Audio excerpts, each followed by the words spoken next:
Welcome back. This is still the press reaching you live from our Abuja studio. And right about now, we've been joined by our guests to discuss or rather analyze some of the headlines that made it to our national dealings. And our guest for today is Habib Gajo, who is a public affairs analyst. You're welcome to the program, Shah. Thank you. Thanks for having me. You're welcome to the studio once again this morning. Thank you. Good morning. Good morning. So, how are you doing today? I'm fine. Did you get to experience, or maybe are you experiencing some sort of fuel scarcity that's lingering currently in the nation? Yeah. Did you get to see queues at filling stations? I have seen it. It has been there. It has never disappeared. Okay, so let me tell you this interesting statement that came from Ipman. It says petrol scarcity will linger 2 more weeks. What do you think is responsible for that? Because NNPC is saying they have more than enough on ground. So why are we having these queues at filling stations? What, like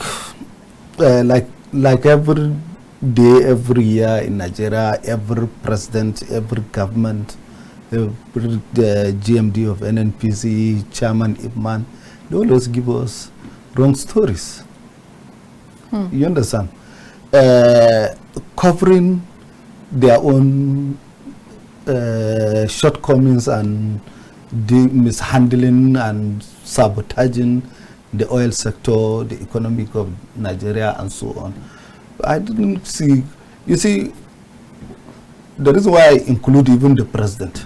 The president said subsidy has gone, but did not tell us fuel queues are also gone. Subsidy gone, queues remain, scarcity remain. It's sad. They promise us Patakwat refinery, they promise us Dangote refinery, they promise all heaven and earth, and nothing happened till today. Now, anytime we have scarcity, NNPC will come out and say, "Oh, we have more than enough. It's just panic buying. People should not worry. We have more fuel and so on and so forth. We have how many million liters?" Today, Ipman is telling us lack of logistic. NNPC is saying another thing different. Who do we believe? All right, before we go too far, viewers, a reminder that our phone lines are now open for you to call in and join the conversation as we proceed on the press this morning. But there are also conversations from the fuel transporters that the reason why this is happening is because of security challenge, moving fuel from one location to the other. Would you agree with that? Who is the commander-in-chief? The commander-in-chief is also a minister of petroleum today. The former president is also a petroleum minister. Muhammadu Buhari. Obasanjo was also a petroleum minister as commander-in-chief. But how has that helped us? How can now if the narrative of insecurity and lack of logistic, I think, is the physical policy of the president. All right, let me come in here, sir. Now, you said you mentioned the president as the commander-in-chief. You mentioned the former president. But what I am, my understanding here is that NNPC said there is enough, if not more than enough, in stock. So, if there is enough, my question is, if we have enough, or rather more than enough, why is this scarcity? Because some persons will want to say the president is not jack of all, rather the president wouldn't be everywhere, and the president is not a magician. Of course, that is why he employs some capable hands to oversee certain things. So now, do we blame it on the president, or should we blame the NNPC? It's a shared blame. If you like 50-50, the president needs to reform the NNPC or the oil sector as a president and the minister of petroleum. And also the NNPC itself, the GMD, need to also put things in place and strategize on 1, scarcity, 2, meter tariff hike, and so on and so forth. You understand? Logistic, all. Okay. You understand? NNPC need to strategize. I'll give you an example. Adjust their pump. President Umaru Musa Yar'Adua did not took the portfolio of Minister of Petroleum. He appointed Minister of Petroleum. But what did he do? He reformed the oil sector and reduced the price of PMS and deregulate gas, and also set up an NNPC filling station and brought trailers, tankers of NNPC. He bought tankers of NNPC who are supplying only NNPC filling station. Then the independent marketers, why are you leaving us alone? This, so okay, bring your trailers, bring your filling station. We will now brand them NNPC and will supply you. But we can't supply you differently and you are not selling. That's how fuel scarcity disappeared till Eradua died. Nobody heard about fuel scarcity. So that's the reform I'm talking about. That's the strategy I'm talking about. You understand? Absolutely. As a commander-in-chief, I'm the president of the Federal Republic of Nigeria. You need to do more. Nigerians are expecting more from you because you took the responsibility. I heard him saying yes in Saudi Arabia. He said it's a sole decision he took to save Nigerian economy. You understand? Had it been he have not removed the fuel subsidy, Nigeria will run bankruptcy. Okay. How? Let you understand? So if this is a sole decision, then let the sole decision be on reflect on the Nigerian economy and the oil sector. You know, that's the argument that people have been having. If the president actually made that statement at the World Economic Forum, stating that the reason why they had to take out fuel subsidy, not like he said, I took out fuel subsidy. He said the administration had to take out fuel subsidy because it could lead the nation into bankruptcy. And he said it's a sole decision. Now, that's what it knowing is. That now making this kind of statements, the question that people are now asking is, why is it not reflecting on the Nigerian system? Thank you. You see, it's just like between the monetary policy and fiscal policy. We have seen the monetary policy performing well. We have seen Naira performing good. You understand? But the fiscal policy remain stagnant. Nothing is happening. Nothing is going down. It's the economy is not performing. You understand? If the currency is performing, then the economy should also perform. But tomatoes has not gone down, petroleum has not gone down, gas has not gone down, even manufacturers are also complaining that 80% of their profit is going back to the energy, expenses of the energy. You understand? Rice has not gone, foodstuff has not gone down, nothing has gone down, even school fees has not gone down. You understand? Ordinary Panadol has not gone down. Today a card of Panadol in Abuja is 800 Naira.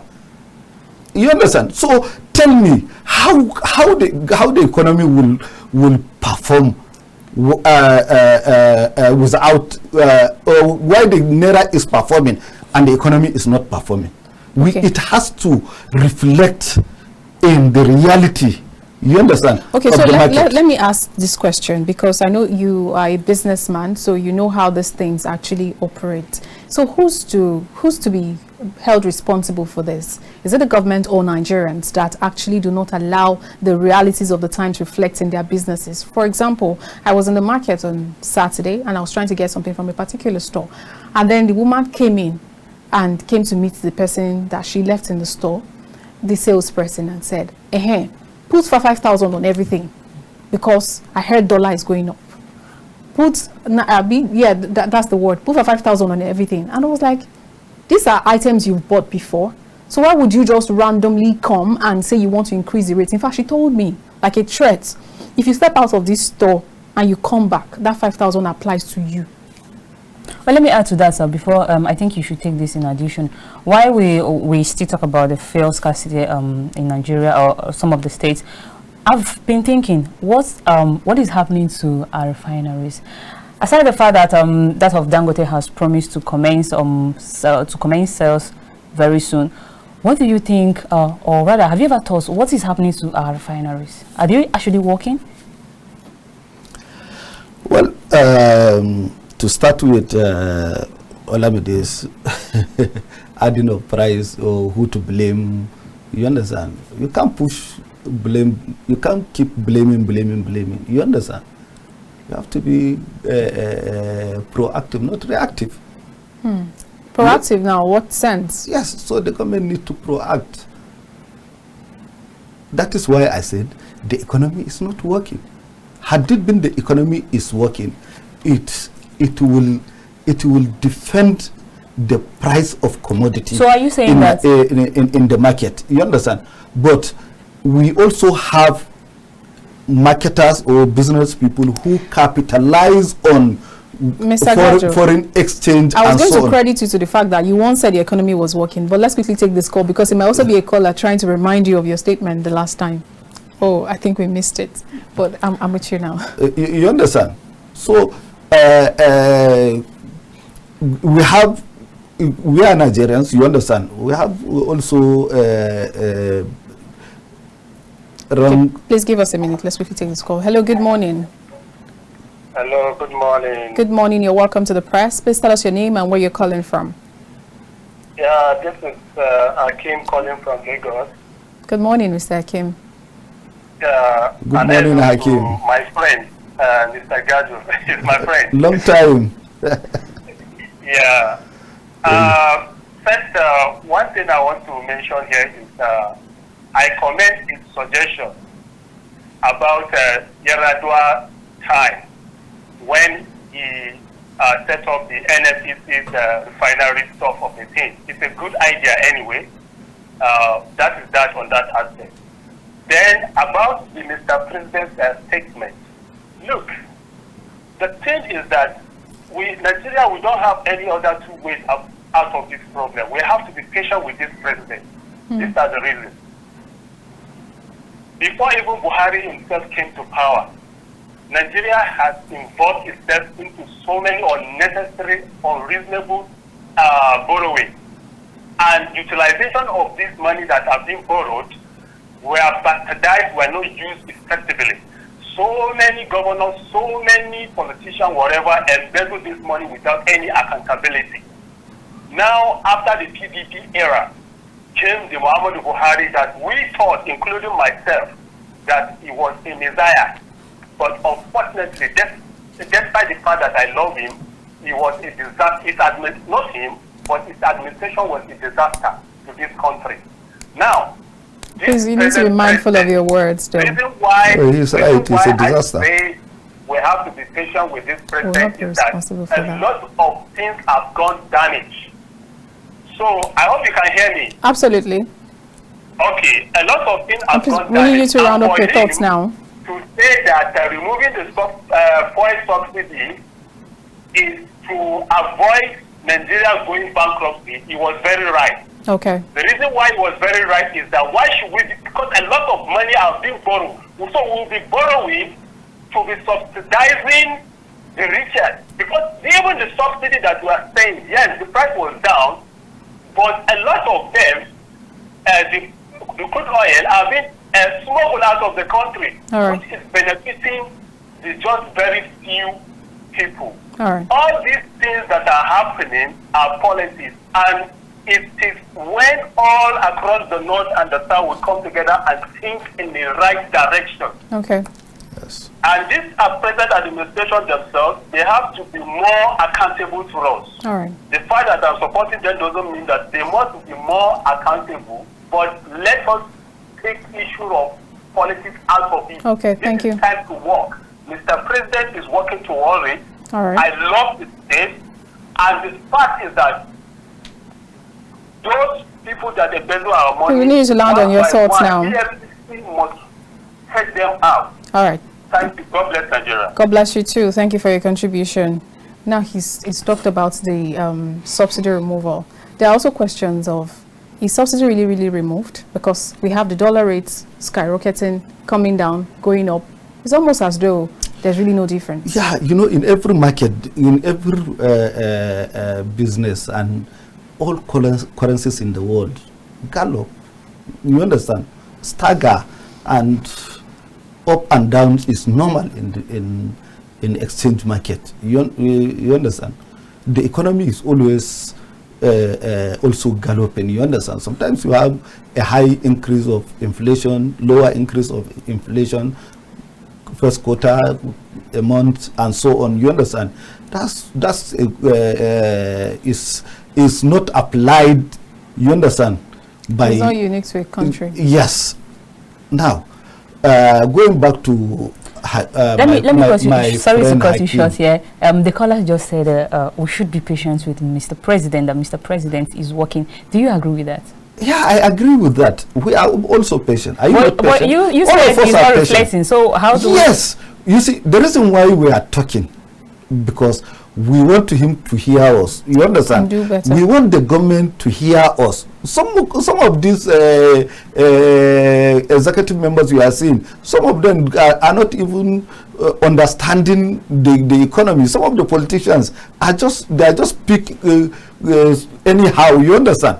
They are not groomed. They are not real politicians. You understand? They don't know how to make a policy, or how to drive a policy, or how to strategize, and so on. Or you understand?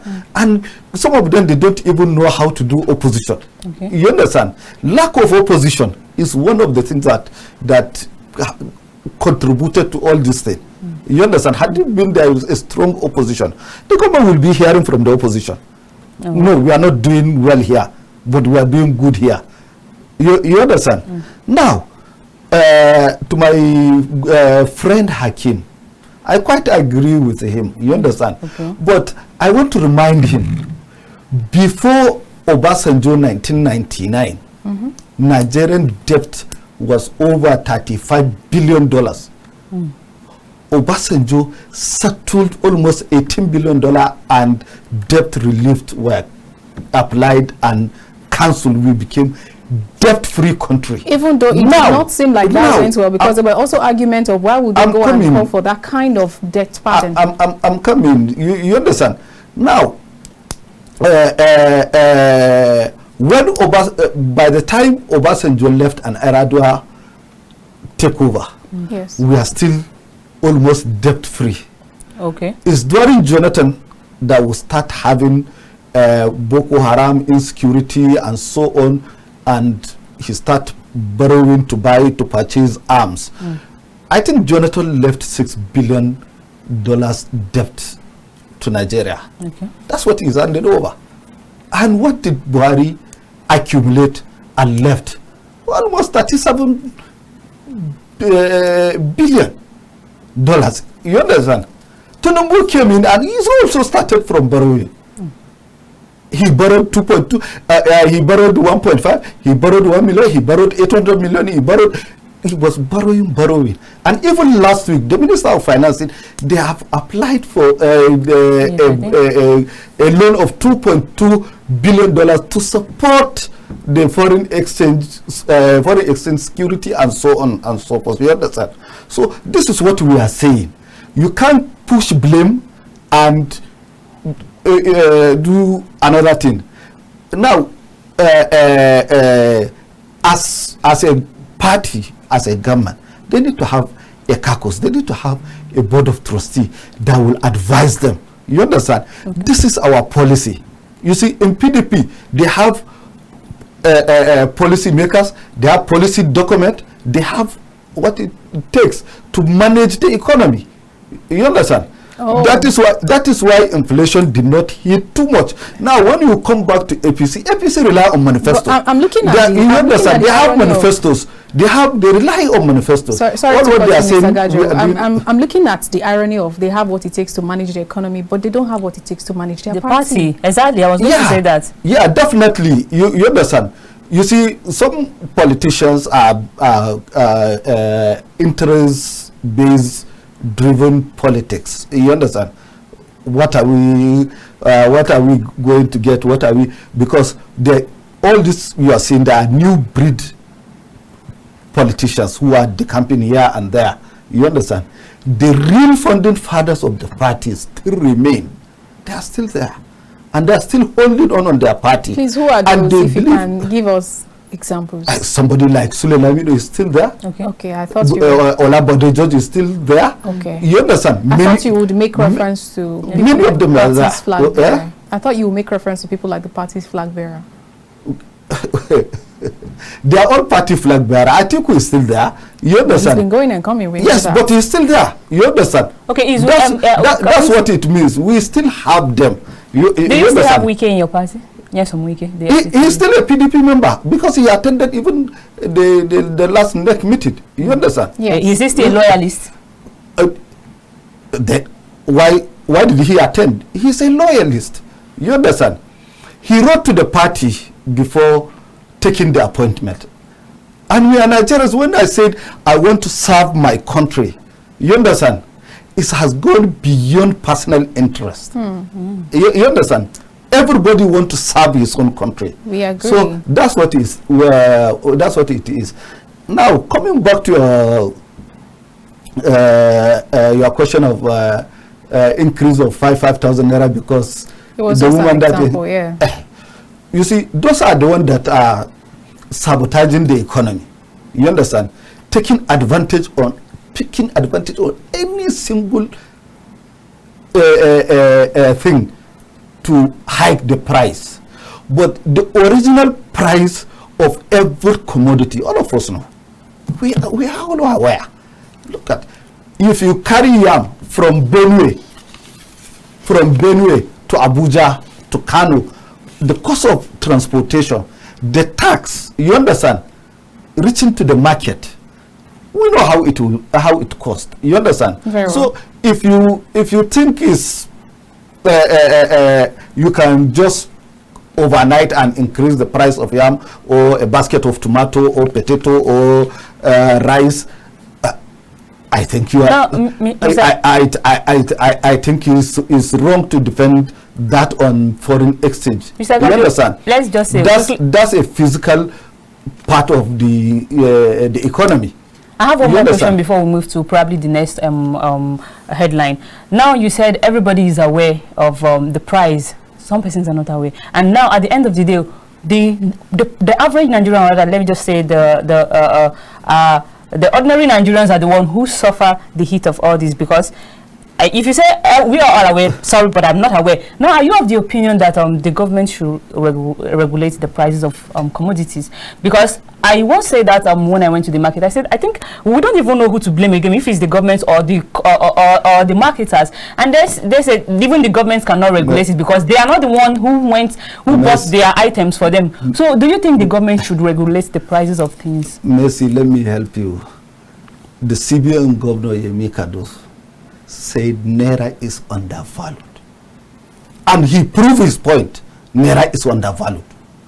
And he brought it down to almost half of the value of the Naira. Naira became a best performing currency in the world in the last 3 months. So if we said we know the original price, we know the original price. There is artificial price in the market. So you're saying that there's some sort of subsidy for the currency as well? The operation of the market. Let me give you an example. When subsidy was removed, a model of Gari from 300 jumped to 600 Naira. And as of today is 1,000 plus. Now, tell me, don't we know the original price of it? Mm-hmm. We are aware. But because the government or the policy makers are not interested in controlling the market. Okay. Government need to control the market. You can't say I have removed my hand. Okay, let's talk about you understand? Market. You can't say no. Is like what they used to tell us, the lies they used to tell Nigerians that foreign market force drive the price. You understand? Mm-hmm. In this matter, in this current situation, the forces of the market don't determine the price. People determine the price, not market. Okay, so let's talk about the role of the Federal Competition and Consumer Protections Commission in this kind of, how do they come into this? Because I see them going to supermarkets. That's control. Exactly. You understand? What do you think? That's control. What do you think that they can do when it comes to, because it's not just about going to those supermarkets, going to those places that are known. What about the marketplaces? Exactly. And that's where most of the ordinary Nigerians reflect the most. You see, they should, one, transportation. Cost of transportation. Should what? Two, tax need to be reduced. You understand? Because most of this logistics of the market is always high, because from the point A to point Z, everywhere you go, they will collect state government tax, they will collect local government tax, they will collect world tax, they will collect federal tax, they will collect this tax, that tax, that union, so more and like so on, multi-taxation plan. You understand? And if you put that a load of maybe 300 or 200,000 tons, supposed to be 150 naira, and when you put the expenses, it now jumped to 250 naira. Load and so on, to the last point has reached to 300 naira, 300,000. So when you are selling, how are you going to? Who will tell you how to sell? That's where government need to. You can't just surrender the economy of your country, because the economy of your country is your own national security. You understand? Absolutely. We have seen advanced countries that their government fell because of bad economic policies and high taxes and so on and so forth. You understand? Okay. Today, even healthcare, there is a lot of tax in healthcare. There is a lot of tax in education. That's supposed to be tax free. You understand? Absolutely. So these are the situations that accumulate and brought the operation of the market vulnerable to the marketers themselves. So government need to control what that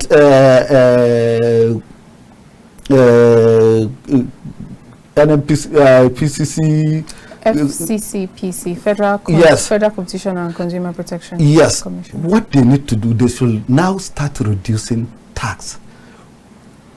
Let me give you another example. Okay.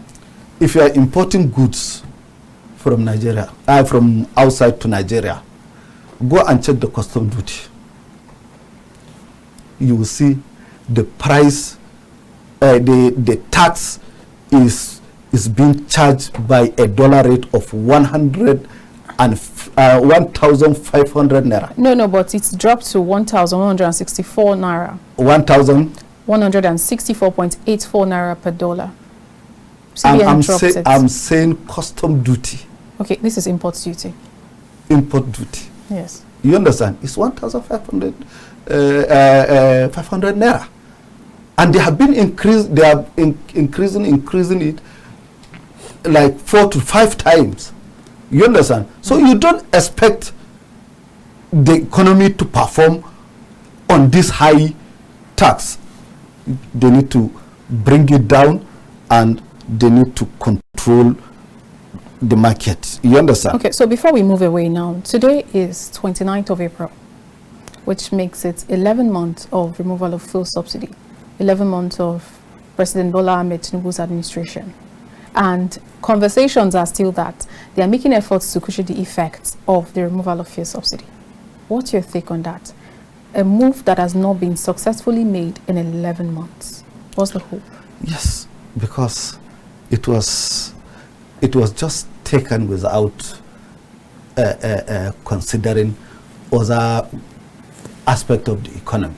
You understand? Okay. All what government wanted is to stop spending on subsidy. That's all what they look at. They didn't look at the question Messi was asking, which refinery is working. Exactly. You understand? How are we going to produce? How are we going to manufacture? You understand? How are we going to increase our electricity? How are we going to bring logistics? You know, anytime government increase fuel price or energy price, they now provide like a logistics, mass transit. Some government would put mass transit, some would put Shopee, NAPEP, KK NAPEP, NAPEP buses, Shopee buses. Some in Abuja will call it RFIE bus. In Lagos they will call it Fashola, BRT, and so on and so forth. Those are the things that help to reduce the hardship of the economy. You understand? Okay. To the masses. With the promise CNG buses, up till now we have not seen. Cost of diesel is also another aspect that is hampering the transportation system. You understand? Yes. We had Dangote has reduced his own price to 1,200. We don't know he starts selling or he's not selling. I've not seen, I've not had anybody that bought. You understand? Okay. We have not seen even in the media that this is Dangote diesel we are buying at so price. We have not seen. You understand? It's just a mere statement. You understand? And mere statement can't operate a market. A mere statement can't defend the market. Absolutely. You understand? Yes. So since they have removed the subsidy and Nigerians accepted it, you understand? We accepted it faithfully, but they need to sit down and strategize and come up with a good economic policies that will work for all of us. All right. Like foodstuff that I'm saying, a marketer, we all know the original price. During Jonathan, a bag of urea fertilizer is 1,100 naira to the point in your farm or in your location.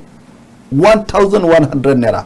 Today the price of urea fertilizer is 44,000, 45,000, some 40,000.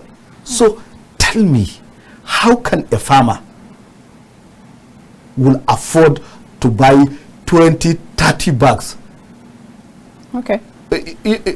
You understand? And he will harvest and you will think he will sell rice at 7,000 naira, 8,000 naira of during Jonathan and Eradua's of 4,000, Obasanjo's of 300 and something naira.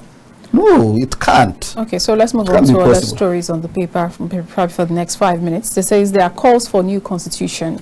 NAS turns a deaf ear, proceeds with amendment. And the writer to the story says, reps say there are calls for anarchy, chaos, and they've received like 13,500 memoranda.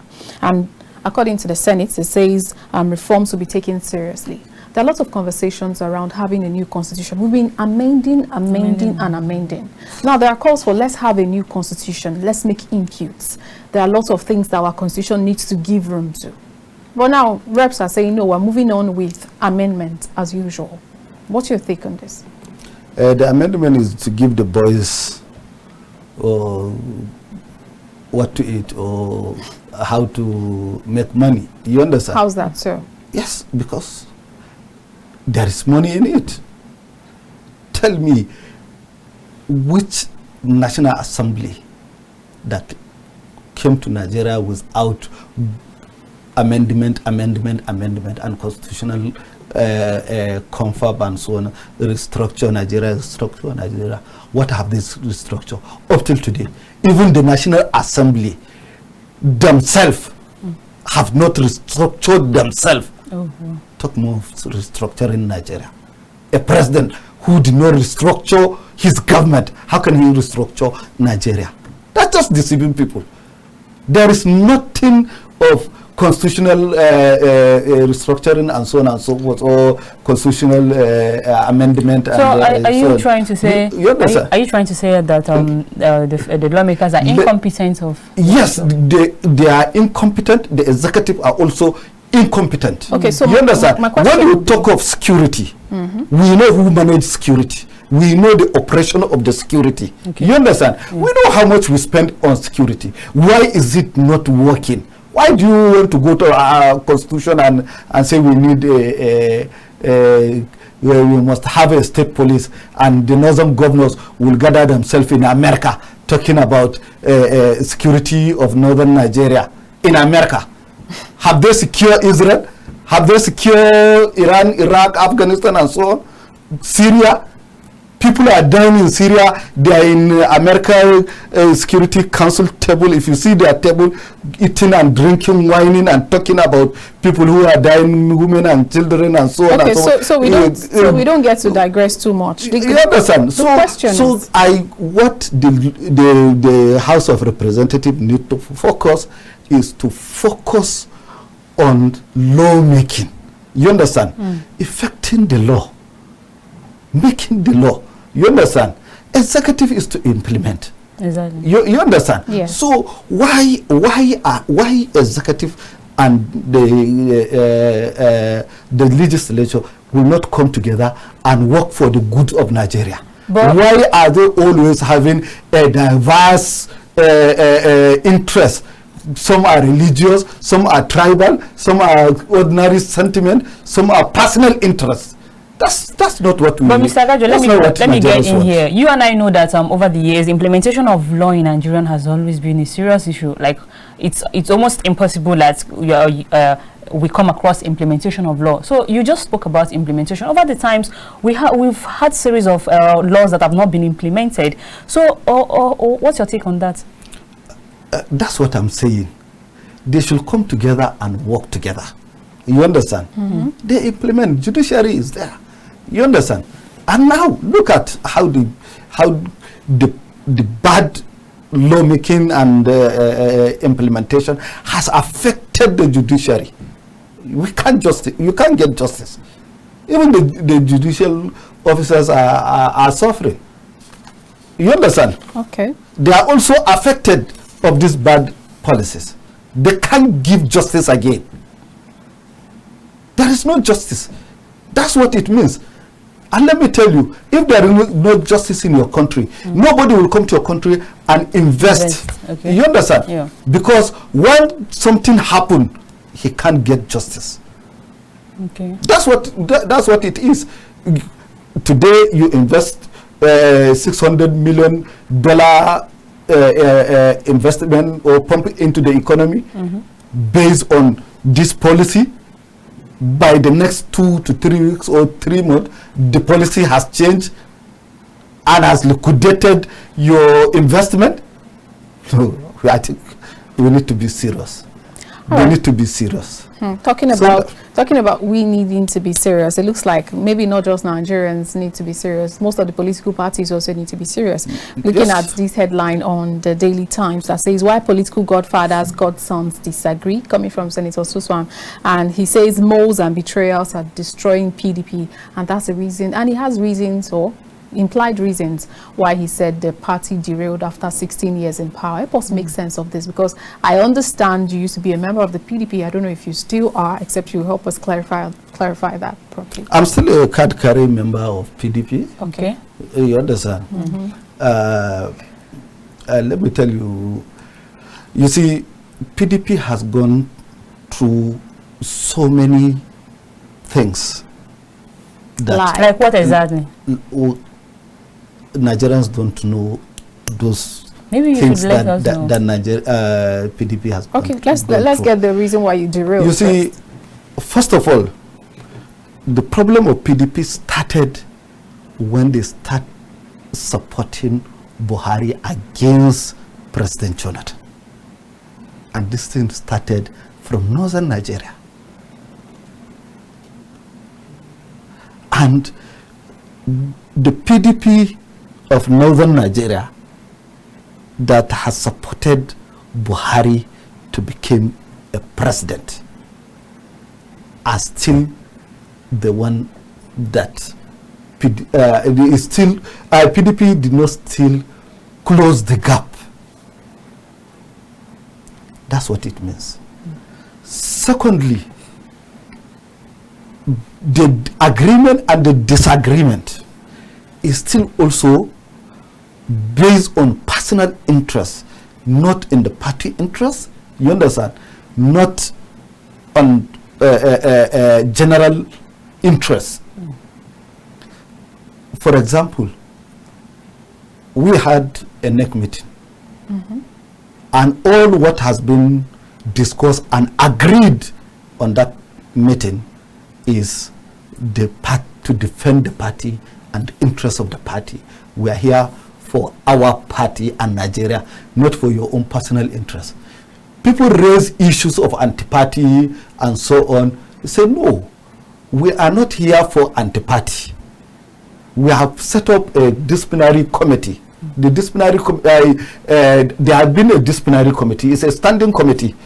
You understand? It's a standing committee. But who is chairing it is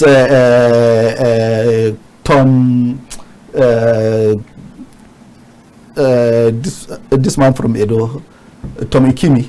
You understand? Yes.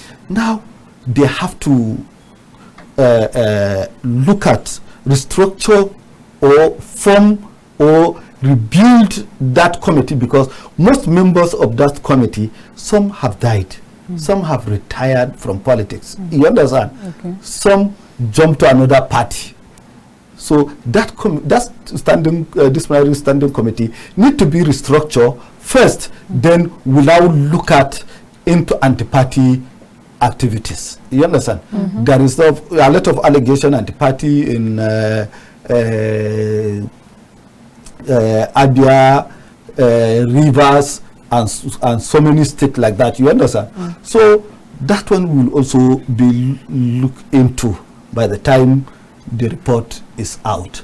And one good thing they have achieved in that NEC meeting, based on the party interest, they told IU to go and withdraw his suit against the PDP. You understand? The former chairman. He now went and withdrew based on the party interest. Okay. You understand? So all parties are like families. You understand? We will have crisis, you manage crisis. That is why we have disciplinary committee. That is why we have constitution. You understand? So those who are jumping the gun and going to the court for internal party crisis or issues, they are unfaithful party members. Oh. That's what it means. But that's internal party crisis you call this cost the party the 2023 seat. Not only 2023, even 2019. You understand? It's there. You understand? It's normal. You lose, you win. You take your feet. You understand? When PDP was in power, like 16 years, Okay. you understand? Now APC is 8 years back. Over 8 years now. Over 8 years. Maybe after 2027, another party may even rise, like Labour Party, like SDP can come and also. So that means there's really no hope for PDP. I was going to say that. Because now I hear you say PDP. Let me come in here, sir. Now the PDP has been out of power for 16 years. Now we are. It is certain that another election would come 2027. Do you see the PDP getting back to power? Yes. Are you very well. certain? Very, very. With the internal crisis going on, I'm optimistic that if PDP got it right, they will take over the government. All right, thank you very much. Thank you so much for your time today. You're welcome, but you did not allow me to talk on the crisis of APC. Sorry, our time is already fast spent. We'll have that conversation next time. Thank you for coming. coming. Thank you so much, Habib Gajo, Public Affairs Analyst. We really appreciate you for your time today. Yeah. All right, viewers, that's what draw the curtains on today's show. I am Olamide Alhassan, and I'll see you again later. And thank you for sticking with us. I am Messi Emelite. See you some other time. Bye.